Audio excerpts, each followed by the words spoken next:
tenemos dinero, pero tenemos dinero para elegir una de dos cosas.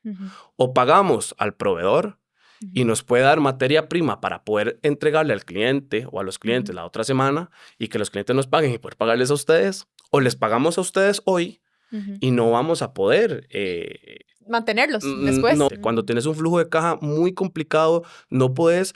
Y también cómo empezás a reestructurar toda la empresa, toda la parte financiera para darle vuelta a ese flujo de caja. Porque debería haber un curso que se llame ¿Cómo manejar una empresa en crisis? No existe. O con recursos limitados. O con recursos limitados, porque a veces cuando uno tiene una empresa es como tener un hijo. Si usted generalmente le pregunta a su mamá que si usted es bonito, te va a decir que eso es el más lindo. Eso a veces sucede con los negocios de uno. A veces uno se enamora y se ciega tanto con su negocio que no puede ver detalles del negocio. Entonces, no quieres escuchar críticas también. No quieres escuchar críticas. Es que yo pensaba, yo decía, ¿para qué vamos a estar en Instagram? ¿Para qué vamos a estar en TikTok? ¿Para qué vamos a estar en si en la B2B no está? Esos son los errores más grandes que yo he tenido como dueño de una empresa B2B. Este es un podcast de Fepso Producciones. Descubramos juntos el cómo construir y hacer crecer un negocio de la mano de otros emprendedores que ya pasaron sus propios desafíos. Esto es Sin Tropiezos Podcast. Bienvenido y bienvenida a un nuevo episodio de Sin Tropiezos Podcast. Hoy estoy acompañada por Roy Rodríguez, uno de los fundadores de PackLab. Demasiadas gracias por venir, Roy. Bienvenido. Muchas gracias por invitarme y tomarme en cuenta a esto que es tan bonito, que es hablar de negocios y de crecimiento personal. Qué chiva, no. Muchísimas gracias de verdad por venir. Bueno, Roy, contanos un poquito de tu historia. Devolvámonos un poco en el tiempo, contanos un poco de PackLab también. Y especialmente como de vos, como de dónde nació como esa espinita por emprender, por tener un negocio. Que les comento, bueno, yo tengo 30 años, bueno, en enero tengo 30 años, todavía no tengo 29. Nací en Cartago, mi familia es de Cartago. Mi papá es de Taras, vengo de una mamá colombiana que vino aquí a Costa Rica a buscar el amor de su vida y se quedó aquí. Somos una familia de 5.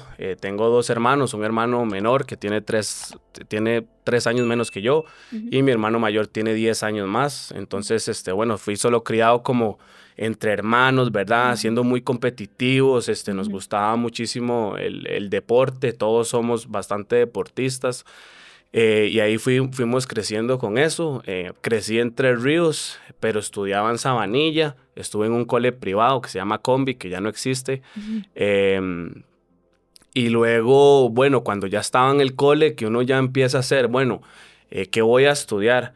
A mí realmente no me gustaba nada, porque a mí lo que me gustaba era jugar fútbol. O sea, yo jugaba fútbol, hacía boxeo, era como muy deportista, pero tal vez no tuve como esa disciplina de joven que ocupan los atletas, ¿verdad? Porque empiezan desde súper chiquitillos y se meten en eso, sino que me quedé ahí como en el limbo. Era como buenillo, pero no era como demasiado bueno como para decir, uy, voy a hacerme futbolista, voy a hacerme boxeador, no sé. Entonces ya estaba como en undécimo, y yo decía, ¿qué hago? Mi papá siempre ha tenido negocios. O sea, desde que mi papá empezó en esto de los negocios en el año 98, que fue cuando mi hermano menor estaba a punto de nacer. Entonces, yo siempre lo vi a él como él no decía, cuando éramos niños, él no decía yo soy empresario, él decía yo soy vendedor. Él decía yo me dedico a las ventas y yo vendo. Él se quedó sin trabajo, no consiguió, entonces de ahí emprendió, porque él dice que él emprendió por necesidad porque no tenía nada más, no conseguía trabajo, dice voy a vender, tengo que traer dinero a la casa para mantener a la familia, ¿verdad? Entonces siempre lo vi a él que él tenía negocios, tuvo un montón de negocios, algunos buenos, otros malos. Entonces yo traía como esa espinita. Entonces cuando ya estaba viendo qué iba a estudiar, entonces yo dije, voy a estudiar administración. Entonces entré como en, ¿estudio administración o no? Porque yo decía, todo el mundo estudia administración. Sí. O sea, todo el mundo está estudiando administración, todos mis compañeros querían eso y uno quería ser como diferente, ¿verdad? Pero bueno, entonces hice los exámenes en las universidades públicas. Puse dirección en la UCR y pasé el examen, ¿verdad? Entonces yo dije, voy a ir un año. Yo me gradué muy joven del colegio, prácticamente entré 16 a la U, entonces yo dije voy a ir un año, voy a ver si me gusta y si no, pues me cambio, ¿verdad? Entonces, bueno, entré a estudiar dirección de empresas en la UCR en el 2012. Ujú. Y el primer curso que fui se llamaba Introducción a la Administración de Negocios con una super profe que se llama Petra Petri. Me acuerdo del nombre de la profe, un nombre muy curioso. Y el curso se trataba de, era como una introducción a qué era un negocio, las partes fundamentales, los departamentos que tiene, ¿verdad? Y todo ese tipo de cosas. Pero el proyecto era muy interesante porque el proyecto era que tenías que montar una idea de negocio, ¿verdad? Ver una necesidad y montar una idea de negocio, y se hacía un concurso en todas las sedes de la universidad de esa carrera. Entonces, digamos, en aquel momento, no sé, éramos como 15 clases diferentes de introducción a la administración de negocios, se elegían 2 por clase, se elegían por sedes, y se hacía al final una feria, al final del semestre, y el grupo que yo estaba ganamos el primer lugar. Entonces, como que ahí empecé a ver como que me gustaba mucho, como que teníamos como esa habilidad, bueno, yo y mis compañeros en ese momento como de ver una necesidad, plantearla, vendérsela a las personas para que dijeran, bueno, ellos ganaron. Entonces ahí me empecé a enamorar muchísimo de la carrera, hasta que después de ese semestre dije, no, yo voy a seguir estudiando esto con el objetivo de alguna vez trabajar para alguno de los negocios que mi papá tiene, ¿verdad? Entonces me empecé a enamorar, empecé a leer muchísimo sobre negocios, biografías, no solamente lo que tenía que leer por la U, porque realmente administración es una carrera que yo digo que es fácil, digamos, no es como estudiar medicina, no es como estudiar otras carreras que son muchísimo más pesadas. La administración yo siento que es una carrera muy amena para estudiar y trabajar, por ejemplo. Sí, entonces yo empecé a ver, ok, yo quiero saber más, yo no quiero saber solamente lo que los profes me están enseñando, yo quiero saber cómo Nike hizo Nike, bueno, Phil Knight hizo Nike, cómo Jack Ma hizo Alibaba. Entonces empecé a empaparme demasiado de ese mundo y me enamoré. Entonces, a grandes rasgos, esa es un poco de mi historia. Y PagLab, pues PagLab es una empresa que brinda soluciones de empaque y embalaje a empresas multinacionales. Ese es el negocio principal que nosotros tenemos.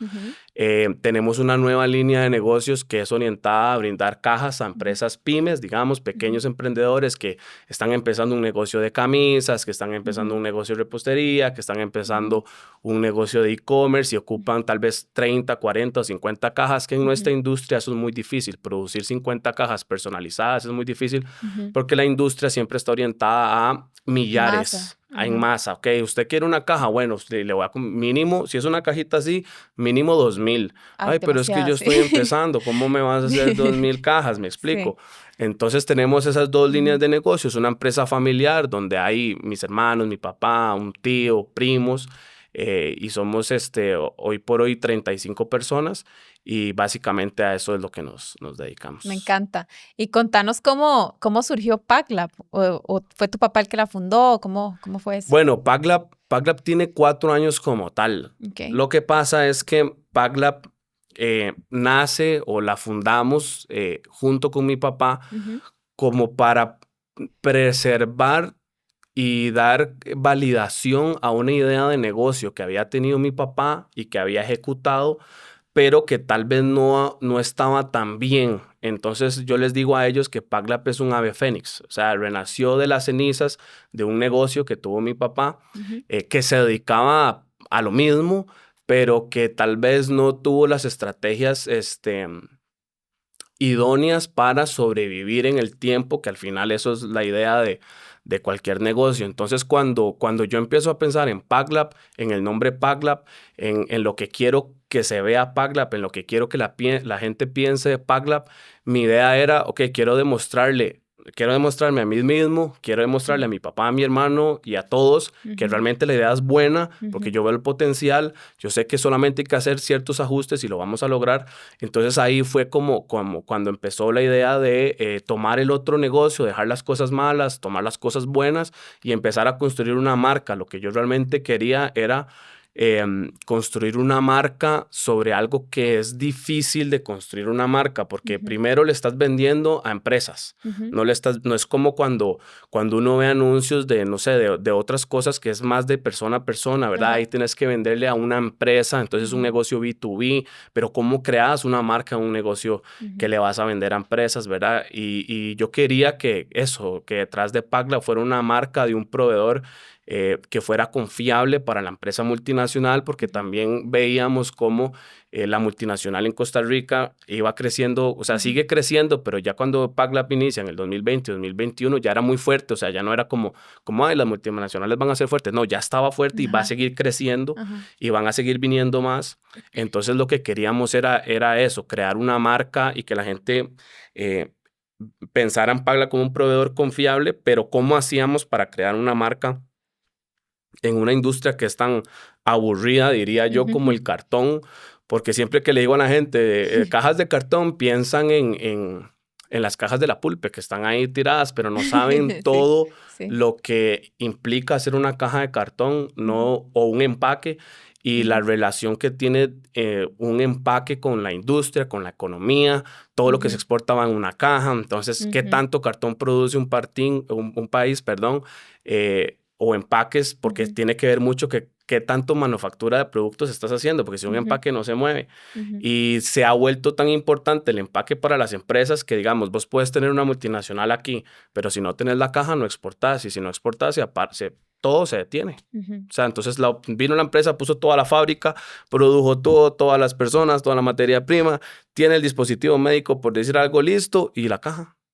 Entonces, bueno, ahí fuimos, y más o menos ahí esa es la idea detrás de la marca PagLab, que más que una empresa, lo que estamos haciendo es una marca.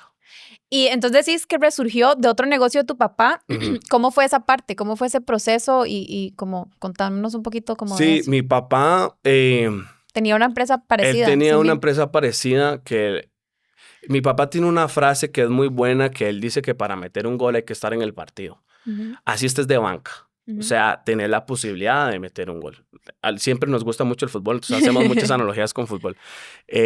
Entonces él me dice, en los negocios es igual. Si usted está en los negocios, si usted tiene un negocio y luego tiene otro, pero estás ahí, conoces personas, aunque te esté yendo mal, en algún momento la gente sabe que vos vendés y vos haces cosas y van a encontrar. Entonces mi papá, más o menos en el 2005, había tenido diferentes negocios y de ahí no le ha ido muy bien. En algunos sí, en otros no. Y un señor, un amigo, le toca la espalda y le dice, vieras que trabajo en una empresa multinacional, pero todas las cajas se traen de Estados Unidos. Tenemos una bodega enorme, llena de cajas de cartón, llenas de moldes. A veces no llegan, entonces tengo que traerme contenedores de contenedores, tengo que pagar un montón de plata, pero eso me dura 1 año y medio ahí guardado, y si se me incendia eso y todo y no sé qué. Vos que te gusta esa vara de hacer negocios, vos no sabes algo de eso. Entonces mi papá le dijo, vea, yo no sé nada de eso, pero si usted me enseña, yo hago todo lo que usted necesite. Entonces él lo llevó a la empresa, le enseñó y todo. Wow. Mi papá empezó a investigar. Mi papá es muy de hay que hacer que las cosas sucedan. Entonces fue y buscó, y entonces se hizo amigo de una persona que sabía de cajas. Entonces empezó a comprar el cartón, empezó a hacer las cajas, empezó a comprar la espuma, empezó a hacer la espuma. Yo le dijo, yo me voy a encargar de administrarle el inventario. Entonces junto con esa... Y en ese momento ya vos estabas estudiando. No, yo era un niño. Sí, porque es que la fecha 2005. Ajá, 2005. Yo era un niño, Wow. Yo tenía 10 años, pero ahí fue, desde ese momento empezó el negocio. Y por eso te gustó tanto también el tema de negocios. Entonces mi papá empezó con eso y empezó a montar un negocio a raíz de eso. Tenía otros negocios porque también tenemos franquicias Musmanis, algunas en Cartago. Era otro negocio que él tenía, pero ahí empezó con eso, empezó con ese negocio, le empezó a ir bien. Luego vino la crisis desde 2008 y le fue muy mal. Entonces tuvo su primera crisis financiera, quebró, pero siguió con ese negocio y ya más o menos en el 2017, yo terminé la U como en el 2016, ingreso a la compañía en el 2017, que la compañía se dedicaba a brindar cajas de cartón, básicamente solo cajas. Ahora nosotros brindamos muchos productos a las empresas multinacionales. No tenía tantas empresas multinacionales y la empresa estaba en una crisis financiera que, bueno, cuando yo entré yo no sabía que estaba en una crisis, sino que me fui dando cuenta conforme iba avanzando en la compañía. Cuando yo entro a la empresa vieja, por decirlo así, mi papá no estudió negocios, él es un vendedor nato. O sea, yo siempre tiene la habilidad para vender, y yo creo que cualquier vendedor puede montarse un negocio porque tiene solucionada una parte fundamental que es traer ventas a la empresa, ¿verdad? Entonces, bueno, y mi hermano mayor tampoco no terminó su carrera, pero entonces entre todos manejaban la empresa muy bien, pero tal vez les hacía falta tal vez ese apoyo que sea como sea, la academia te da conocimientos básicos esenciales de cómo manejar un negocio y tal vez no tenían esa parte. Cuando yo ingreso a la compañía, ellos lo que esperaban era como eso. Bueno, usted chiquillo que fue a la U, ahora sí, ¿cómo está la vara aquí, verdad?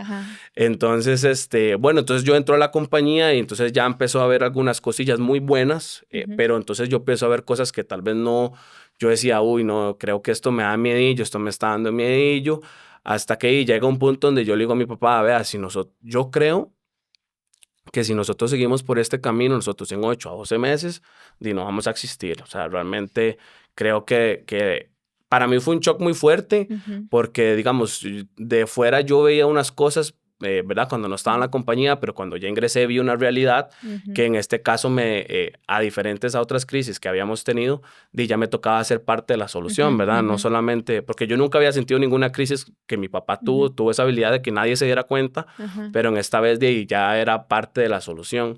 Entonces, bueno, de ahí tuvimos que empezar a resolver el problema. Hasta que, bueno, la pandemia fue como donde ya dijimos, bueno, no, cerremos esta compañía, abramos una nueva, tomemos las cosas buenas y empecemos desde cero. Entonces, por eso fue que ya la otra compañía cerró en el 2020 y en el 2021 empezamos con PacLab.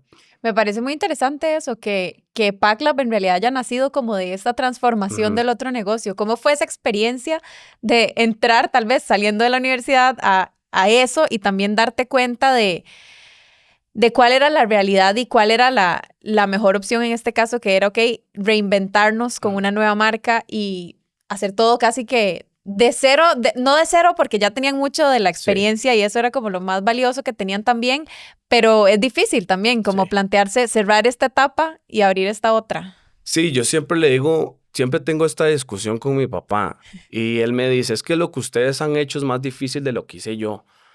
Y yo le digo, pa, es que empezar es muy difícil. Lo más difícil de cuando usted prende un carro es meter primera y es donde más fuerza tiene, pero ya va en segunda y en tercera y en cuarta y usted se equivocó y metió mal la cuarta, pero puede arreglar las cosas y hacerlo, ¿verdad? Sí fue una experiencia muy retadora porque cuando yo estudié dirección de empresas,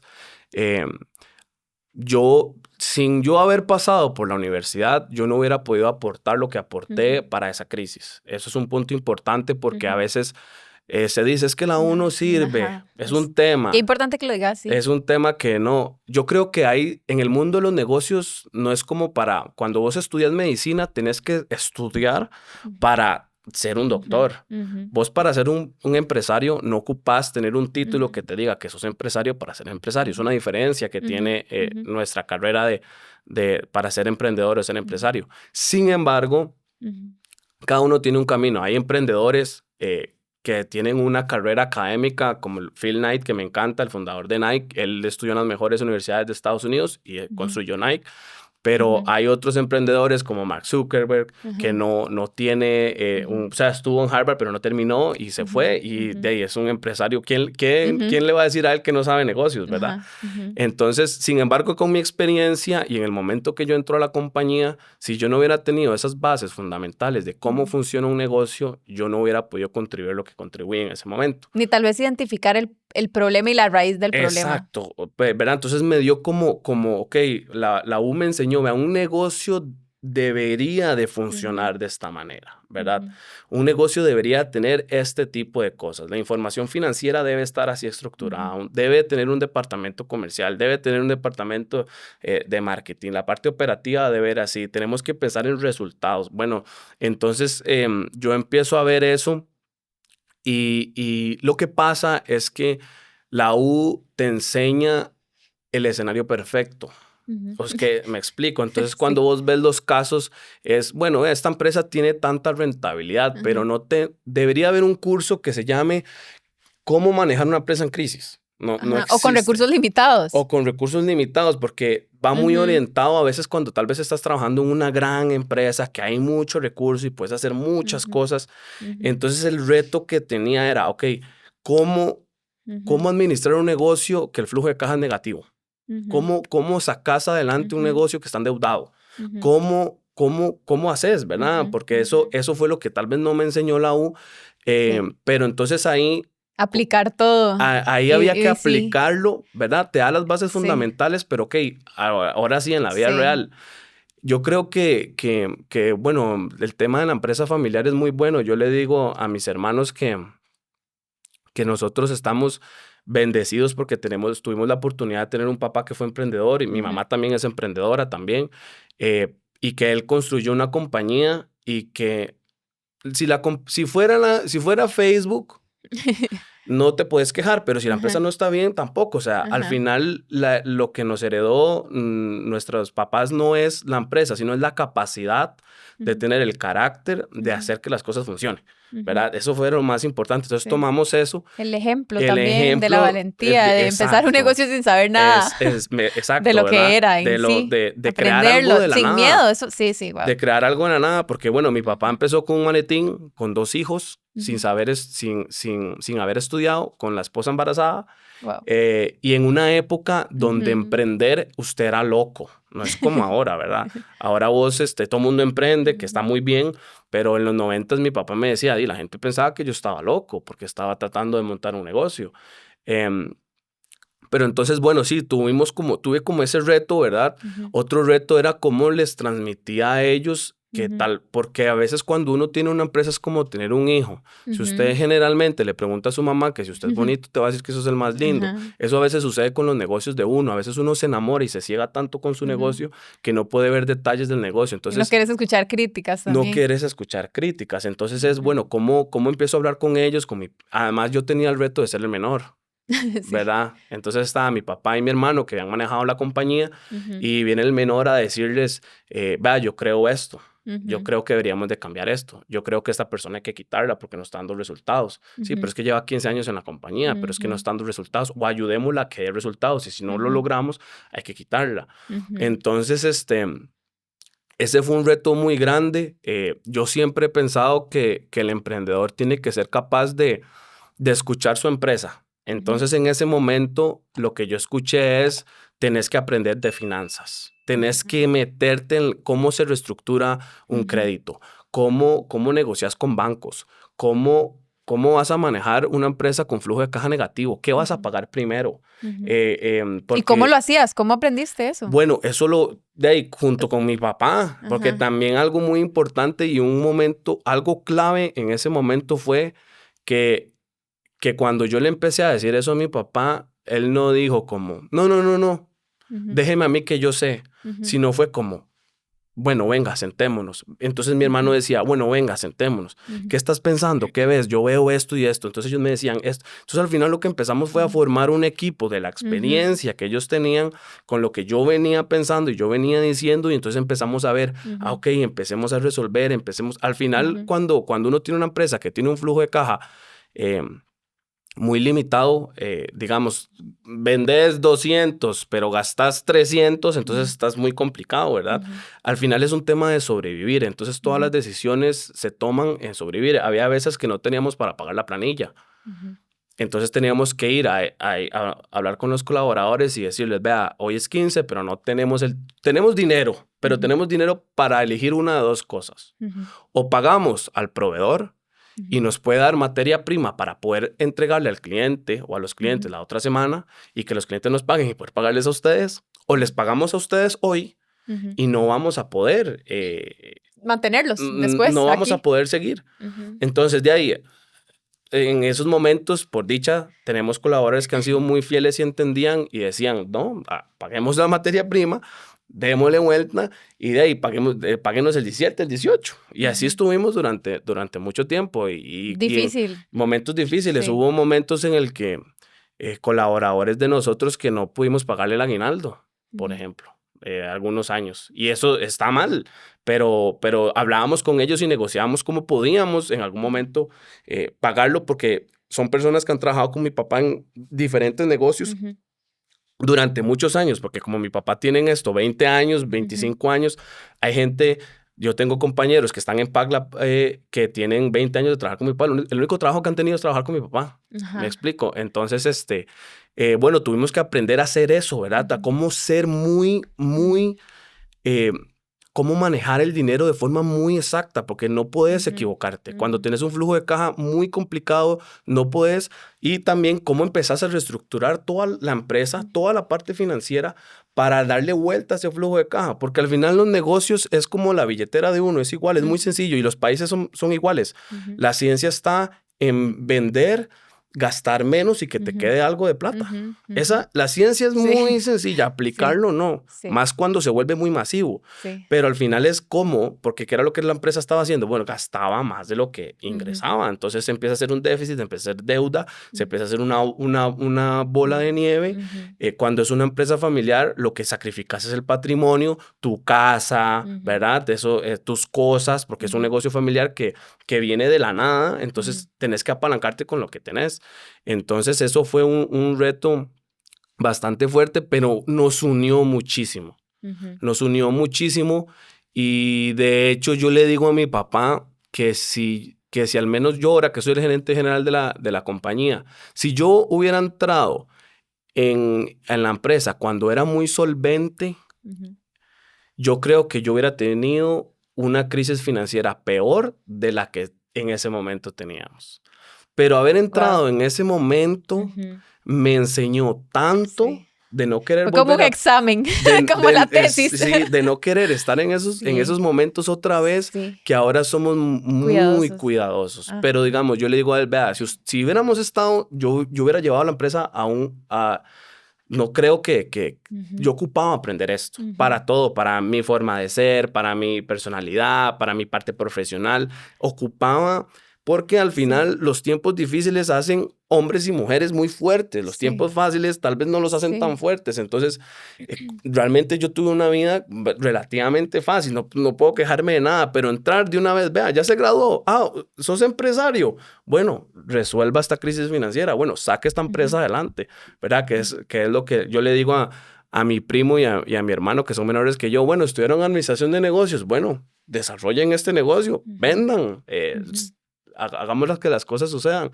Entonces sí, eso fue un reto muy, muy fuerte, pero de ahí muy agradecido que nos unimos mucho. La unión creo que fue la clave, no solamente entre los familiares, sino con los colaboradores que nos apoyaron. Sí, totalmente. ¿Y qué fueron esos elementos clave que pudieron recuperar o más bien dejaron del primer negocio y que los pudieron llevar al otro negocio como para fusionarlos? Bueno, en la reestructuración de la marca. Definitivamente los colaboradores clave. O sea, al final las empresas somos personas. Pues es un montón de personas haciendo procesos que son sistemas y que al final dan un resultado, ya sea un producto o un servicio. Muchos no creyeron en nosotros, digamos. O sea, no creían en que la empresa iba a cambiar, iba a ser otra empresa y que iba a salir de la crisis en la que estaba y que iba a funcionar. Realmente entonces ellos decidieron irse, que es válido, ¿verdad? Porque no todo el mundo que cree, entonces y no es la empresa de ellos tampoco, eran colaboradores, entonces estaban en todo su derecho de irse. Pero otros sí confiaron, otros sí creían en que podíamos recuperarnos. Entonces, bueno, de ahí cuando la empresa cerró, alguna gente se fue. ¿Y ahora qué? Bueno, ahora vamos a hacer este otro negocio, vamos a montarlo de esta manera, y este es el plan y bueno, vamos con todo. Entonces sí, logramos mantener unos colaboradores clave que hasta el día de hoy siguen estando con nosotros. Eso fue fundamental. Sí logramos retener un par de clientes muy importantes que al final eso fue lo que nos dio la posibilidad de seguir. Y ellos les contamos, bueno, ya no somos esto, ya no vamos a estar aquí, nos vamos a cambiar de nombre. Entonces tuvimos que hacer el registro otra vez como si fuéramos proveedores nuevos y todo, y empezamos todo el proceso otra vez, pero con la confianza de que sabían que éramos nosotros y que veníamos mejor. Entonces sí, los clientes, los colaboradores clave.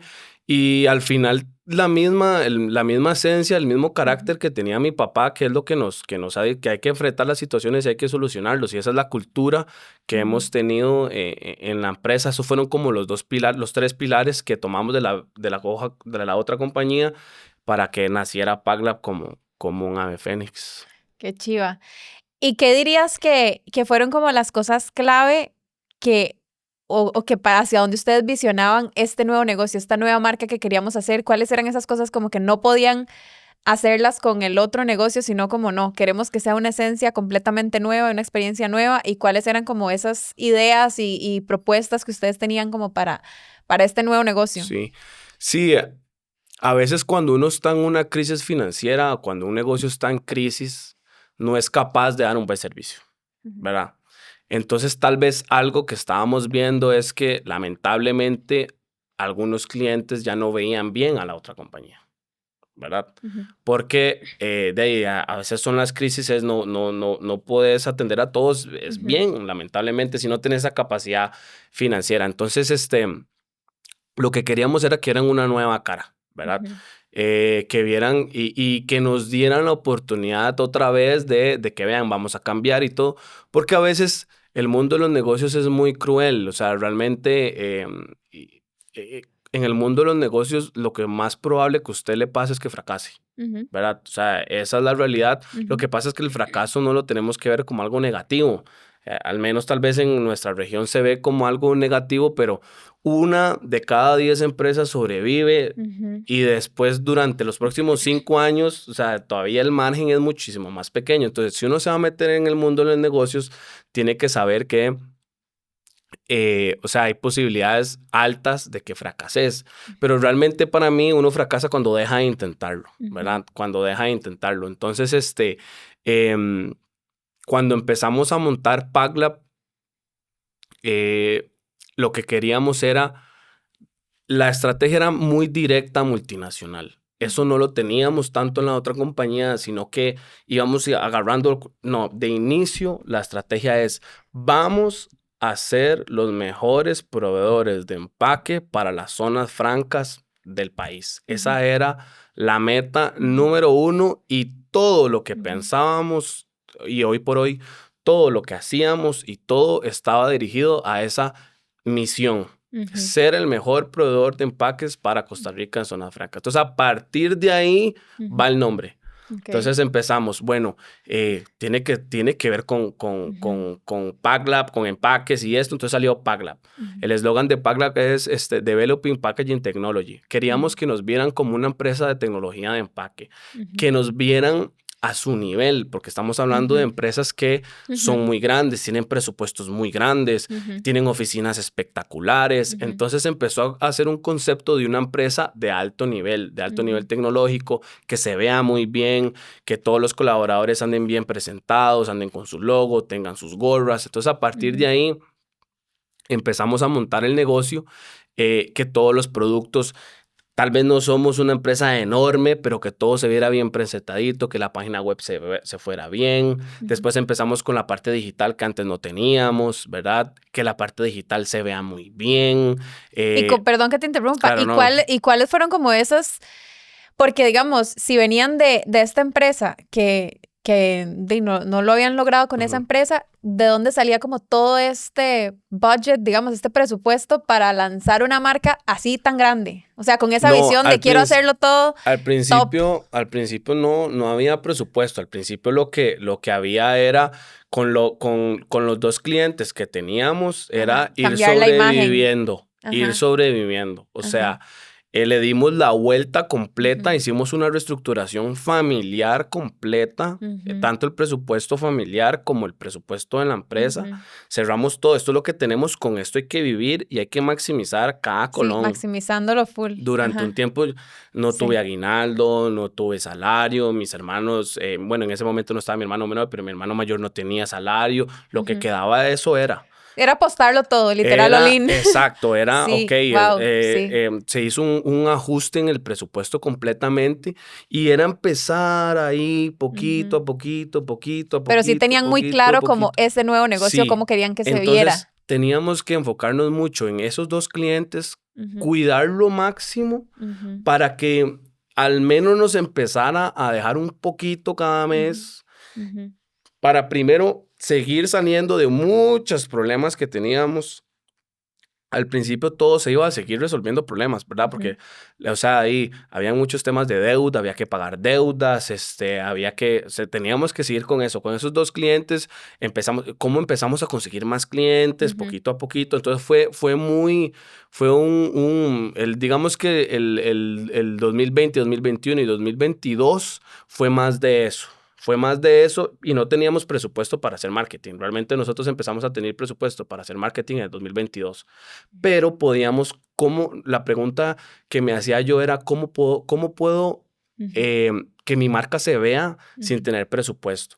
Entonces, al menos... Lo que vos al principio dijiste también, sí. que era como todo esto es lo que aprendí en la universidad, pero ¿cómo se hace esto con presupuesto limitado, sin presupuesto? No, al principio no tenía presupuesto. Entonces, al principio era, ¿cómo hacemos para conseguir más clientes multinacionales? No tengo presupuesto para hacer una gran campaña, pero ¿dónde están ellos? ¿Dónde van?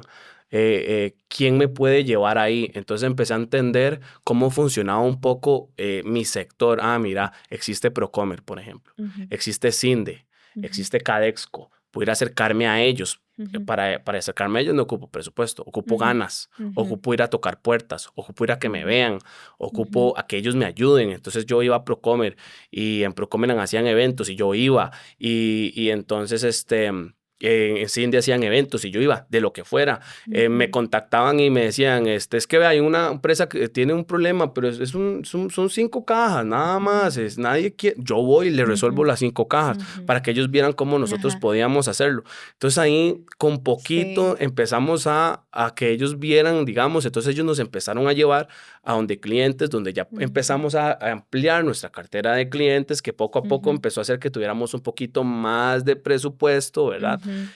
Pero así, al principio era todo así, o sea, tuvimos que hacer una reestructuración total, gastar lo menos posible para empezar a invertir en cosas que iban a potenciar la marca. Nosotros los primeros 2 años no hicimos marketing, o sea, no teníamos presupuesto. El marketing era la cara de nosotros, ir a tocar puertas, era ser bueno con los clientes que tenés, porque ellos te refieren. Entonces, ser muy bueno con ellos, el marketing de boca en boca, ¿verdad? Ser muy eficientes con ellos para que para que tuvieras esa capacidad de que te vieran. Entonces, no, o sea, fue muy difícil porque en algún momento ni siquiera teníamos para pagar planilla y para pagar aguinaldos, ¿verdad? Pero cuando ya paga la empresa y tomamos esos 2, eliminamos todo lo que no servía. Nos quedamos con tablas perdiendo un poquito y ahí poquito a poquito ir reestructurando, ir vendiendo un poquito más y fuimos consiguiendo esos clientes hasta que ya nos diera, por ejemplo, la parte digital que yo he visto que vos sos buenísima. Cuando yo le planteo a mi hermano y a mi papá, es hora de iniciar con marketing digital. Quiero hacer una página web, quiero estar en redes sociales, quiero esto y quiero lo otro. Cuesta tanto. ¿Usted está loco? ¿Cómo que vamos a gastar en eso? Pero ¿qué es eso? Y no sé qué. Yo, confíen, probemos. Yo tengo un gran amigo que tiene una agencia digital y nos ayudó haciendo un presupuesto que se ajustara a nuestras necesidades para empezar. Y bueno, ellos no querían hacerlo, pero intentémoslo, ¿verdad? Y nos ha ido súper bien con eso. Eso nos tienen unas redes sociales muy chivas. Si no los conocen, tienen que buscarlos. Son muy chivas. Vea que nos ha ido... Al principio, desviándome un poco en la pregunta, al principio lo orientábamos a multinacionales y los primeros 6 meses nos fue malísimo. O sea, no, lo que pasa es que así es, digamos. Hay que pivotear. Lo que nos empezó a llegar fue gente que ocupaba cajas al por menor. O sea, nos empezó a llegar personas que no eran los clientes de nosotros. Entonces nosotros dijimos, no, pivoteemos, empecemos a hablar del empaque en general. Todos ocupan una caja de cartón. Pero eso era ya cuando estaban haciendo marketing digital. Sí, eso fue en el 2022. Sí, se empezaron a exponer y ahí salieron otros clientes que ustedes no habían visto. En el 2022 empezamos a hacer... es que yo decía... ¿Para qué vamos a estar en Instagram? ¿Para qué vamos a estar en TikTok? ¿Para qué vamos a estar si en la B2B no está? Esos son los errores más grandes que yo he tenido como dueño de una empresa B2B. Realmente yo he estado en reuniones donde el gerente más top de una de las empresas multinacionales más top yo te vi en TikTok. Ay, no, sí, es que es cierto. Me explico, sí, es al cierto. final todos estamos... Somos personas. Aunque sea... Y todos estamos ahí, Dan. Así, Sí, es o sea, cierto. yo he ido a empresas Sí. multinacionales que me vacilan. O sea, yo te he visto en TikTok, yo te he visto en Instagram y ya me siento con la gerente. Qué risa aquel video. Entonces Sí. ya entro muy diferente a las reuniones. Sí. Ese fue un gran error que cometimos porque yo no creía en eso, te voy a ser sincero. Fue que la agencia me decía, vamos, estemos. Eso es Vos querías hacer un marketing más tradicional. Yo quería hacer algo B2B, yo quería LinkedIn, sí. o sea, estar ahí, estar en esa plataforma, para que Facebook, para que aquí, para que allá, pero no funcionaba. Entonces, no, pivoteemos, empecemos a salir ahí, empecemos a ver, y al final me di cuenta que al final todo este tema de mercadeo es todo, digamos, prácticamente siempre que vos me veas a mí en un ámbito profesional, vas a ver que yo PagLab, siempre. Mi marca anda conmigo siempre y yo siempre a todos los eventos que voy es PagLab y soy 24/7 de mi marca, ¿verdad? Entonces, eso fue un gran aprendizaje porque al final todo esto del marketing y todo esto, o sea, es como de nada me sirve a mí ir a una cita bien vestido si ando, no tengo pelo, pero si ando el pelo terrible, ¿verdad? Entonces ando muy bien aquí, pero la arruiné con el pelo.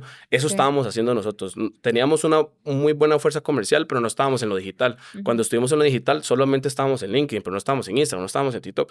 Ya teníamos presupuesto para estar en varias cosas, ¿verdad? Que también es importante. Pero vos sin presupuesto yo puedo hacer TikToks. Sí. ¿Me explico? Entonces, al final, el presupuesto no necesariamente tiene que ser una limitante, porque si estás en los negocios, si estás pensando en presupuesto, nunca vas a hacer nada. Sí. Porque tenés que pensar cómo hacer las cosas sin presupuesto. Sí. A mí me dicen, Roy, ¿por qué usted no contrata un modelo para que salga los videos? No había presupuesto para contratar a ninguna modelo ni a Pero ningún también modelo. conecta más con la marca. Es algo que o sea, humaniza la marca y eso es muy importante. Y además es real que uno conecta mucho más con... A mí hay gente que me ha dicho, yo le compré las cajas, me pasa más en pymes, ¿verdad? Yo le compré las cajas a ustedes porque sale usted. Que yo confío en usted, digamos, me explico. Entonces, sí, al final uno como dueño de negocio,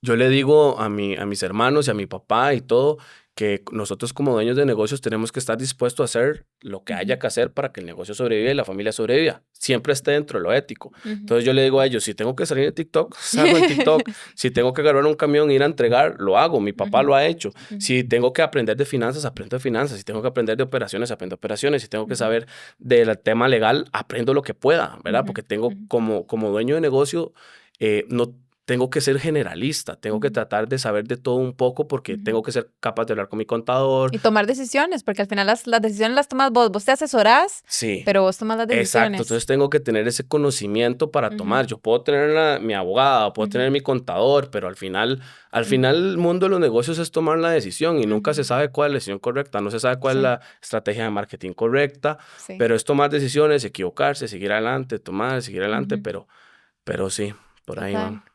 Qué bonito que hayas compartido todo esto. Siento que es demasiado de valor. Demasiadas gracias, de verdad, por abrirte tanto y por contar tanto. Bueno, tal vez para ir finalizando, me gustaría que puedas compartirle algunos consejos o los que vos sientas que sean clave para personas que están pasando por ese momento el de tormenta, o sea, no sé qué hacer, no sé si cerrar, no sé si seguir, no sé si reestructurar. ¿Qué les dirías? Cuando a mí me gusta mucho leer, y cuando estaba en ese momento tan complicado, yo decía, esto es imposible. Era tanta deuda la que había, era algo tan complicado, digamos, entonces yo pensaba, no hay solución. Ese fue mi primer error. Mi primer consejo es, todo en la vida tiene solución, todo. Entonces yo recuerdo que en ese momento, cuando estaba en ese momento, esto es una anécdota, estaba leyéndome un libro que se llama Las 48 Leyes del Poder de Robert Greene, que se los recomiendo, es un súper libro. No es de negocio, sino es de vida, de poder. Es un poco duro el libro. Y el libro tiene unas historias a los costados. Una pequeña historia que esa me cambió el chip completamente. Decía, era una historia de un rey y dos esclavos. Y el rey iba a matar a los dos esclavos porque habían hecho algo terrible. Entonces, cuando ya los va a matar, uno de los esclavos le dice, no, rey, él sabía que el rey amaba a los caballos. Entonces le dice, yo puedo enseñar a su caballo a volar. Entonces el rey se queda así. ¿Cómo que usted puede enseñar a mi caballo a volar? Y él le dice, sí, usted va a ser el único rey que va a tener un caballo que vuela. Entonces él le dice, te perdono la vida durante 12 meses si logras que mi caballo vuele. Entonces ya los dos esclavos se van y el otro esclavo le dice al que dijo eso, usted es tonto, ¿cómo va a hacer eso? Eso es imposible. Y le dijo, yo sé que eso es imposible, pero tengo 3 opciones.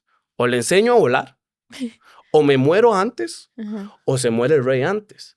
Entonces cuando yo leí eso, yo entendí, lo único que ocupamos es tiempo.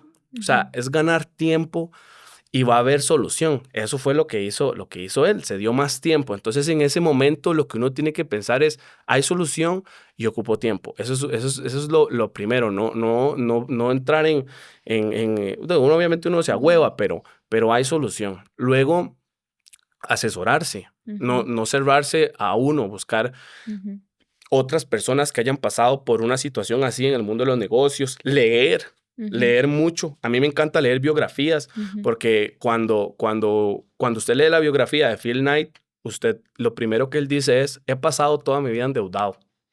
Toda mi vida endeudado. Pero al final he creado Nike. Básicamente algo así es lo que dice.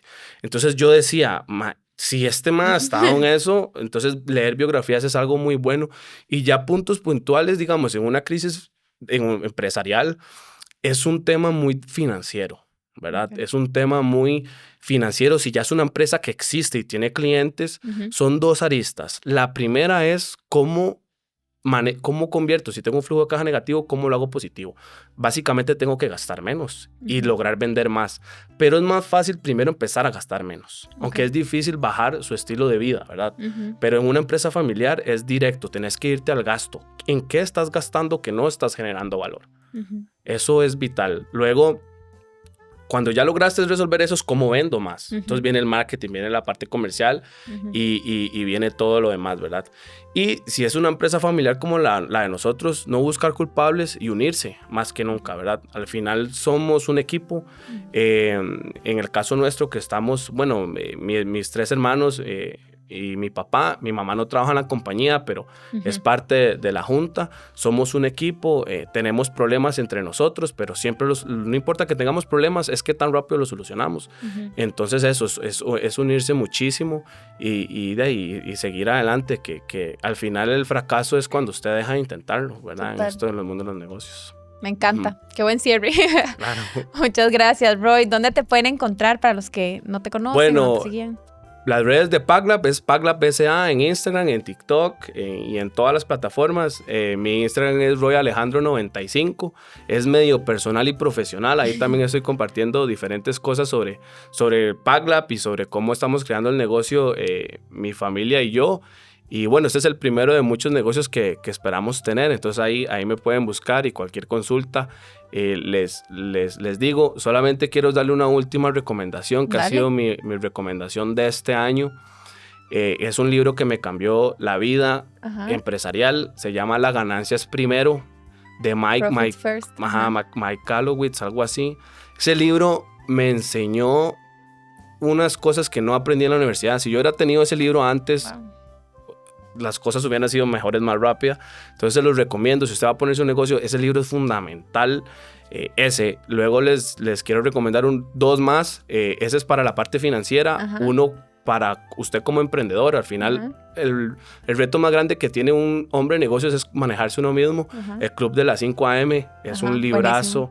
Se los recomiendo. Y el último es Los principios de Ray Dalio, que es un librazo. Él es un empresario estadounidense impresionante y tiene unos principios en ese libro que le van a ayudar mucho a su negocio. Entonces, esa es mi recomendación y ya con eso no hablo más porque creo que hemos hablado bastante. No, buenísimo. Muchísimas gracias de verdad por venir. Esperamos que les haya gustado mucho este episodio. Este es el último episodio de esta primera temporada, pero muy pronto vamos a estar de vuelta. Les vamos a estar anunciando por redes sociales cuando ya vamos a tener la nueva temporada para que no se la pierdan. Nos vemos en la siguiente temporada. Bye. Este es un podcast de Fepso Producciones.